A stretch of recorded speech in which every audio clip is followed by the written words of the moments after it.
Hello viewers, আজ আবারও একটি নতুন ভিডিও নিয়ে হাজির হয়ে গেলাম। আমি মোহাম্মদ মনিরুল ইসলাম আপনাদের মাঝে। আমাদের আজকের ভিডিওটি হবে মাইক্রোসফট অফিস প্রোগ্রাম নিয়ে।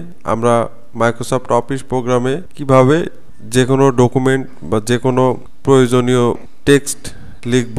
আমরা অনেকেই আছি যারা কম্পিউটার ব্যবহার। হ্যালো বন্ধু, চ্যানেলটিতে নতুন হয়ে থাকলে সাবস্ক্রাইব করবেন এবং ভিডিওটি লাইক ও শেয়ার করবেন করি। কিন্তু আমাদের ব্যক্তিগত প্রয়োজনে বা অফিসিয়াল প্রয়োজনে কোনো প্রকারের ডকুমেন্ট লিখে সেটা মেইল করা অথবা সেটা প্রিন্ট করার কাজটি আমরা পারি না। তবে আমরা দেখে নেব আজকে যে কিভাবে মাইক্রোসফট ওয়ার্ডে লেখালেখি করতে হয় বা করা যায়। প্রথমে আমরা মাইক্রোসফট ওয়ার্ডটি আমাদের কম্পিউটারে স্টার্ট বাটন থেকে ওপেন করে নেব।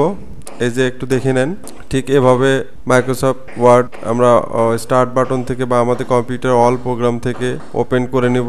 এর ওপেন হয়ে যাবে। ওপেন হওয়ার পরে এখানে একটি ফন্ট আছে, আমাদের প্রয়োজনীয় ফন্ট সিলেক্ট করে নিয়ে আমরা এখানে লেখা শুরু করব। দেখেন, আমি এক্সাম্পল হিসাবে একটি ওয়ার্ড লিখছি, বাংলাদেশ,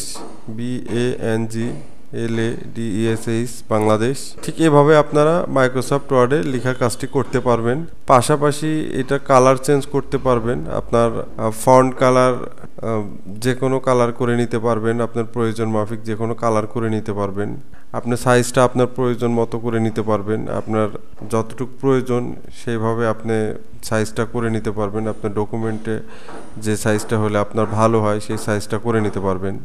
পাশাপাশি আজকে বাংলা লেখাটাও আপনাদের দেখিয়ে দেব বন্ধুরা। বাংলা লেখার ক্ষেত্রেও মাইক্রোসফট অফিস প্রোগ্রাম ওপেন করার পর্যন্ত একই নিয়ম থাকবে। মাইক্রোসফট অফিস প্রোগ্রাম ওপেন করে নেয়ার পরে ফন্ট অপশনে গিয়ে আমরা সুতনি MG ফন্টটি সিলেক্ট করে নেব।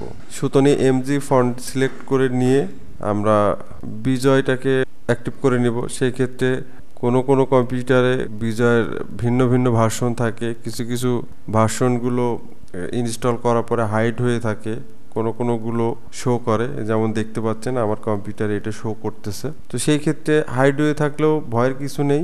আপনি বিজয় অ্যাক্টিভ করার ক্ষেত্রে Ctrl+Alt+B একসাথে বাটন প্রেস করে নিলে পরে আপনি বিজয়টি অ্যাক্টিভ হয়ে যাবে।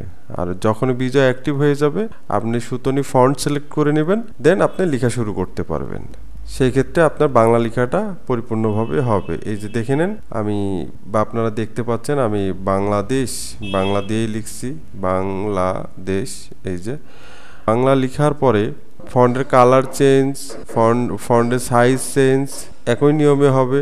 আমরা প্রত্যেকটা ফন্টকে আমাদের প্রয়োজন অনুসারে যখনই সাইজ করে নিব বা কালার চেঞ্জ করব, ঠিক একইভাবেই হবে।